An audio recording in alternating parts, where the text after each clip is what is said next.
ان لوگوں نے غزہ کے لوگوں پر کھانا پینا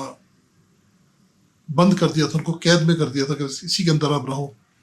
نہ کھانا ملے گا نہ پانی ملے گا۔ مکافات عمل اس وقت یہ چل رہا ہے کہ اسرائیل پورا انڈر گراؤنڈ بنکر کے اندر قید میں زندگی گزار رہا ہوں، اور اسرائیلی حکومت ان کو الاؤ نہیں کر رہی کہ وہ ملک چھوڑ کے باہر جائیں، کیونکہ ان کو پتہ ہے کہ یہ باہر جائیں گے تو سچی تصویر سامنے آ جائے گی، تو سچ بول دیں گے کہ ہم تو بہت برے حالت میں وہاں پہ تھے اور کبھی واپس نہیں جائیں گے اسرائیل۔ تو جو انہوں نے کیا، آج ان کی عوام پر وہی سب کچھ دہرایا جا رہا ہے۔ یہ اب ان کی فتح کہہ لیں اس کو، آپ اس کو اسرائیل کی جیت کہہ لیں کہ آپ کھنڈر بن رہے ہیں، آپ تباہ ہو رہے ہیں، آپ ہر طرف سے آپ کو ہزیمت، ذلت اور رسوائی کا سامنا ہے، آپ کھنڈروں کے اندر زمین تلے زیر زمین آپ بیٹھے ہوئے ہیں جہاں پہ دم گھٹ کے لوگ مر رہے ہیں، باہر آتے تو میزائل گر رہے ہیں، اندر رہیں تو اندر سانس نہیں آ رہا۔ کیونکہ آپ خود سوچیں کہ جب لاکھوں لوگ زیر زمین ایک جگہ بیٹھ جائیں گے جہاں پہ کبھی لائٹ نہیں ہے، کبھی ایئر کنڈیشننگ نہیں ہے، ایئر وینٹیلیشن کا سلسلہ اتنا پراپر نہیں ہے، جب اتنے سارے لوگ وہاں پہ رہیں گے تو آپ سمجھ سکتے ہیں کیا حال ہوگا۔ تو لیکن ابھی بھی آپ دیکھیں کہ یہ کہتے ہیں ہم جیت گئے ہیں، ان سے مراد میری اور بہت سے لوگ ہیں۔ تاریخ آپ اٹھا کے دیکھ لیں، جب سے ظالم لوگوں کی تاریخ آپ اٹھا کے دیکھ لیں، جتنے بھی ظالم گزرے ہیں، وہ جب تک تباہ نہیں ہو گئے نا، انہوں نے مانا نہیں کہ ہم کبھی تباہ ہو سکتے ہیں یا ہم کبھی ہار سکتے ہیں۔ وہ اسی غرور میں، اسی نشے میں، اسی غلط فہمی میں، اسی غلط عادت کے تحت فنا ہو گئے،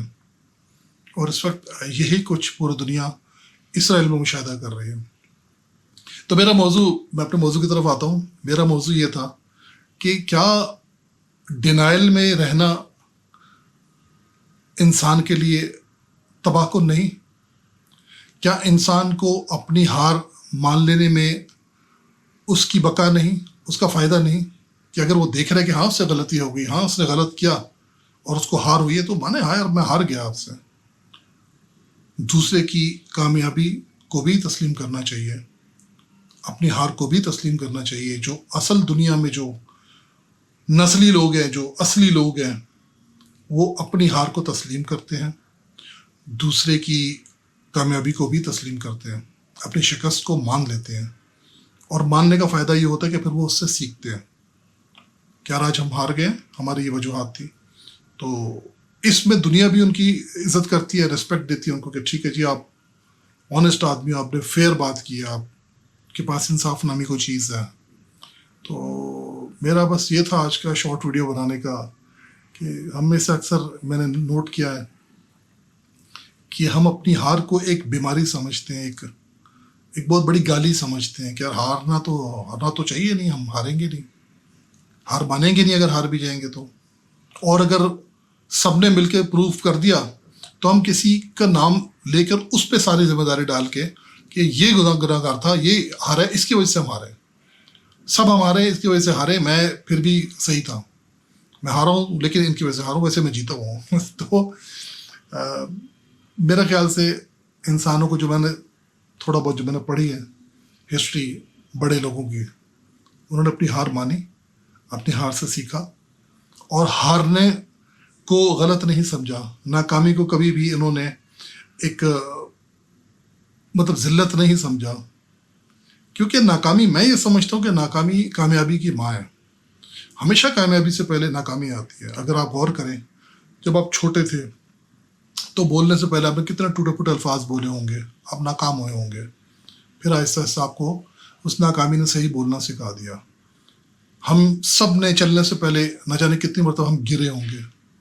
ناکامی ہمیں پہلے ناکامی کو فیس کرنا پڑا، ہم ناکام ہوتے رہے، لیکن ہم ناکامی کو برا نہیں مانتے رہے، اس کو خاطر میں نہیں لاتے رہے، ہم سیکھتے رہے، ہم اس مرتبہ اس وجہ سے گرے ہیں، اس مرتبہ یہ وجہ تھی، اور ایسا ہم نے چلنا پر دوڑنا سیکھ لیا۔ تو پہلے ناکامی آئے گی، اس کو آپ گلے لگائیں، اس کی رسپیکٹ کریں، کیونکہ وہی آپ کو کامیابی دے کے جائے گی۔ اور اصل جو فاتح ہوتے ہیں وہ اپنی ناکامیوں کی عزت کرتے ہیں۔ تو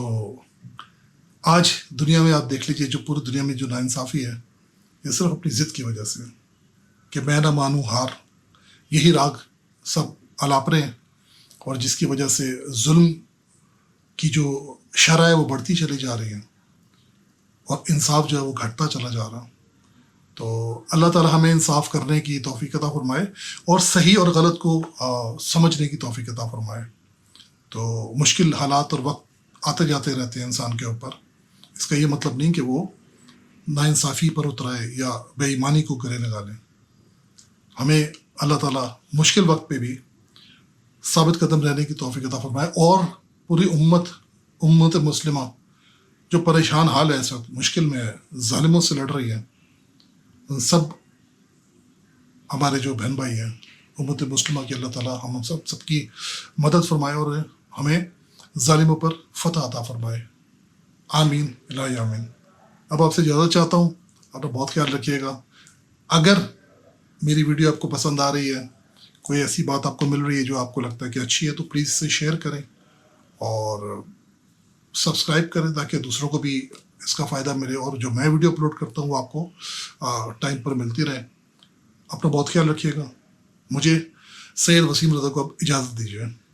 اللہ حافظ۔